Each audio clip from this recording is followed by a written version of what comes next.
Good evening and welcome to today's Tropics for June 19th, 2023.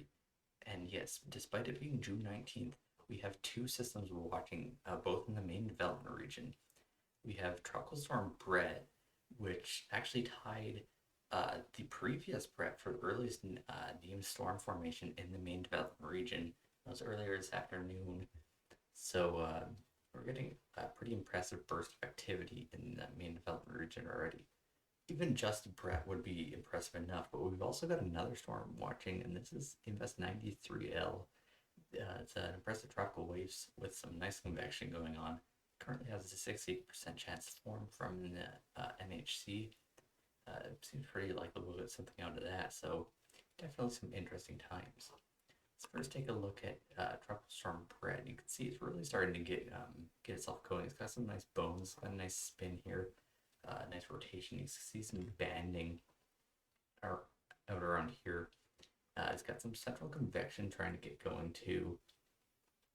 The convection is not that deep, but it's really got the bones and the structure for it to perhaps intensify a little more rapidly further down the line.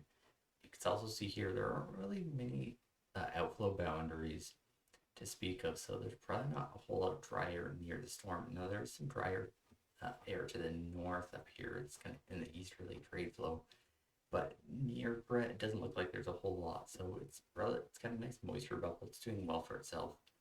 I can see the outflow is also pretty good. A little bit of equatorward outflow going on here. But the main thing we see here is it just got some nice poleward outflow. Very featherly sears out to the north and the west of the storm, so it's very impressive in that respect. And that's because it's at the leading edge of an anticyclone. It's kind of pushing to the west in the main development region. So it's looking pretty impressive, and there's probably not a whole lot going that's going to be in its way in the next little while. It is moving at 20 miles an hour, so that's probably the worst of the conditions for it right now, but that it should be able to get through that. And otherwise, conditions are pretty good for mid-June. One thing is it's a little light in convection right now. It's been doing a little better recently, but the convection isn't too deep, as I said. There's negative 70 degrees Celsius convection here, so it's the central convection is doing okay. If we get some stronger bursts, I can definitely see a core getting going, but it's definitely on the way to doing that, and it might overshoot some of the model and forecasts, perhaps. We'll have to see. Now, speaking of models, looking in the future, where is Bret going to go? Well, we had two camps in the past few days. It seems that we're starting to get some more consensus that it's going to move a little faster, be a bit weaker, and go to the west instead of kind of recurving to the north. Instead, it looks more likely it might try to go into the Caribbean here and probably eventually die off. And that is thanks to this kind of pattern here. Right now we've got a Rex block going on over the eastern part of North America. Got a nice ridge here over Canada and troughing over this southern United States. Eventually we'll see this ridge kind of get pushed to the east, and then the upper low over the southern United States will kind of try to go around the ridge, and as a result we'll kind of transition into more of an omega block pattern here, and that means you gotta try to drop down the central Atlantic, and what that's going to do is kind of weaken the kind of mid-level ridge and kind of break it off into two. And perhaps if we see a stronger Bret, it's going to feel this mid-level flow a little more and try to turn to the north. But if it's weaker, it's going to feel this this flow closer to the surface. 850 millibars. You can see there is that kind of trough trying to dig down, but the ridge is a lot stronger. You have some decent trade flow. So generally, the track is definitely highly dependent on intensity. If we see something like a stronger storm, going to feel that troughing slow down because the ridge is weaker, and start trying to turn north as it goes around the eastern ridge. But if it's weaker, it goes faster and then goes more westerly. Now, if you're really eagle-eyed, you'll notice that this kind of pattern gives us a difference in flow between the mid-levels here and the low levels. And that's true. We've got a reasonably fast trade flow at the low levels, but once you get up to the mid-levels, it weakens quite considerably. And while it's still easterly, what that gives you is mid-level shear. And that's probably what is the biggest hindrance to Bret in the next few days. It's got the next probably couple of days to really get itself going, but after that, it's going to start feeling some mid-level shear. It might be able to get through that if it's relatively strong, but if it's a weaker system, that's when it's going to start struggling before it actually starts hitting the Tutlow ahead. And you can actually see that in some of the modeling here. You can see this L here is the center or the surface center of Bret, but you can see this kind of moisture bubble is kind of off to the east, and that kind of suggests you got something pushing on it from the west, and that's that westerly mid-level shear. It's definitely has a chance to weaken it, and that's an increasing speed, more weakness, the storm. That's in the near term, that's thanks to that mid-level shear forecast.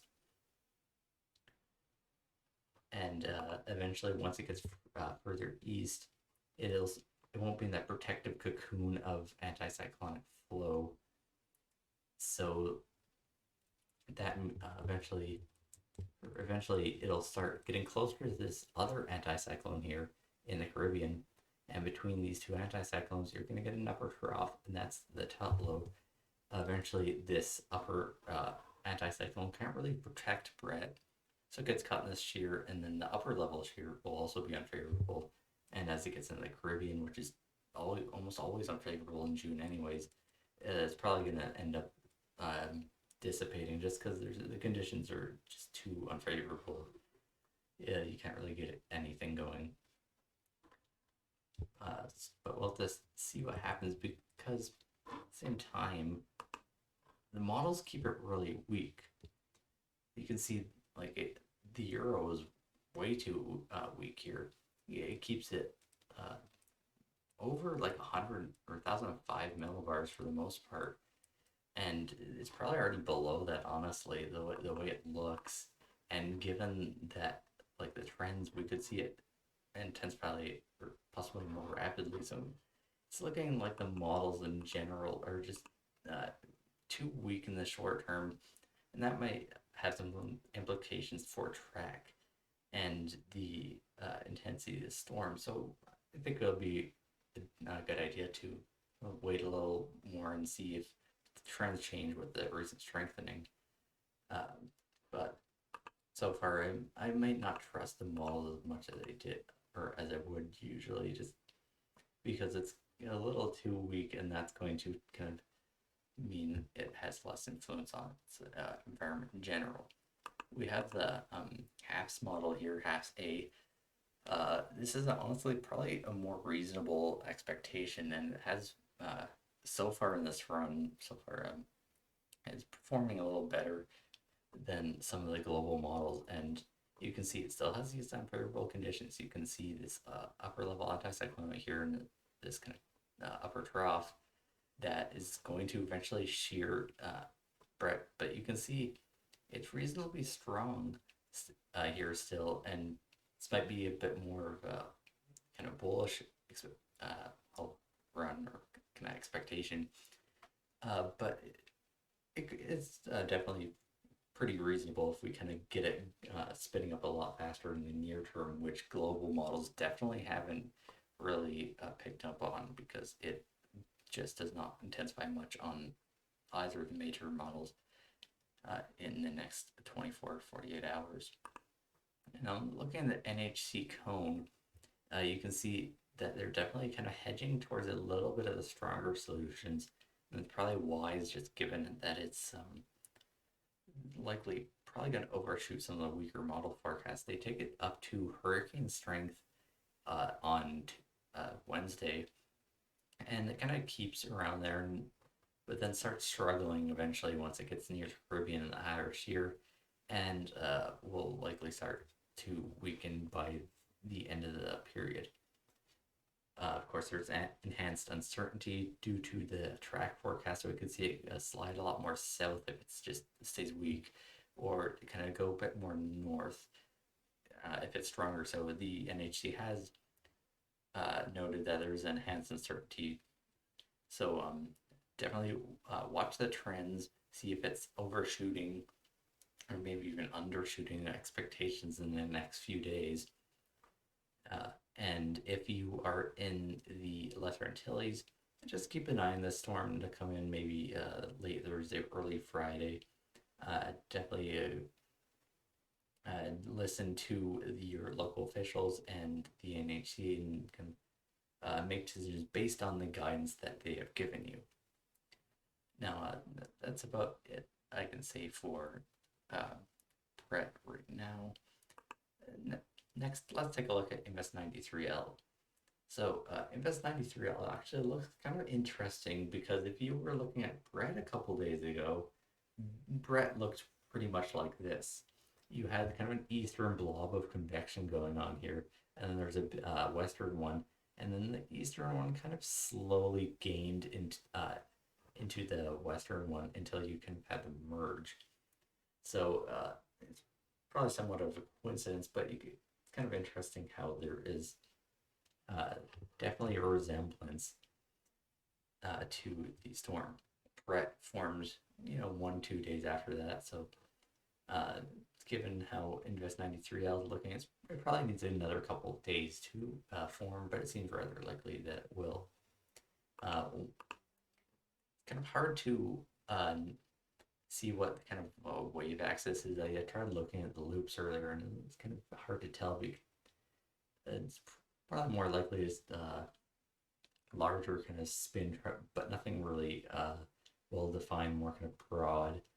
It is actually getting helped by its proximity to Bret right now. You can see kind of westerlies at the edge of Bret kind of rotate around Invest 93L, so it's kind of giving it some westerly flow and helping it a little, but generally the presence of Bret nearby isn't too helpful. In fact, there have been a few factors for the models kind of trending up on it, but one of these factors is they had Bret going faster, so there's a bit more space between 93L and Bret.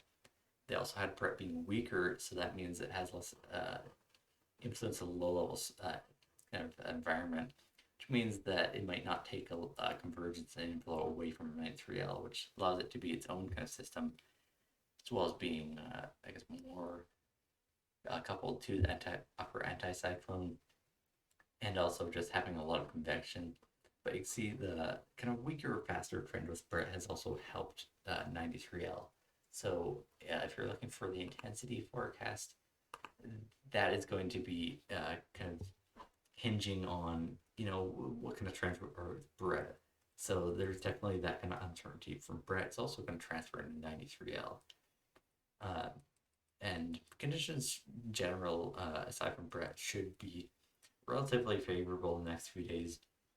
So we'll see how fast it can spin up in the next few days, and how much it can do with that. It's embedded nicely into the easterly flow. It's not getting blasted by the upper easterly, so like some of the models had the past few days, but it's definitely in a good spot. Eventually, it will start feeling this upper level kind of a drop that sticks around afterwards, and that kind of brings it up a little more north of where Bret's likely to be. And what that does is that kind of removes it from its protective cocoon of upper easterlies and the anticyclonic flow, and that gets embedded kind of in the upper westerlies. And probably by the weekend it'll start really getting sheared and starting to weaken. We'll see how the timing is on that. If it somehow spins up and becomes a stronger storm, it might kind of resist that for a little while, but it seems likely that once it gets into the Subtropics, we'll see it weaken. Kind of funny thing with the weakness of Bret in the Euro model, it actually makes Invest 90 3L stronger than Bret uh, amid generally favorable conditions. So you can see there's some agreement that might become a relatively strong tropical storm. But again, this is kind of uncertain. Not to see how trends with Bret go, and what happens once it actually spins up, and then we'll know some more. But definitely an interesting storm, given that we are still in June, and we may have a second tropical storm or tropical cyclone in general spin up. I'm not totally aware of when the earliest second TC in the NDR is. I think that might have been TD4 in 2017. But I would guess that whatever record there is, if T or 93L forms, we'll probably end up breaking that. Because usually there isn't this much activity this early on. Other than that, there really isn't much to talk about the global tropics. Not much is going on despite the El Nino. So about it for today. Hope you have a good day.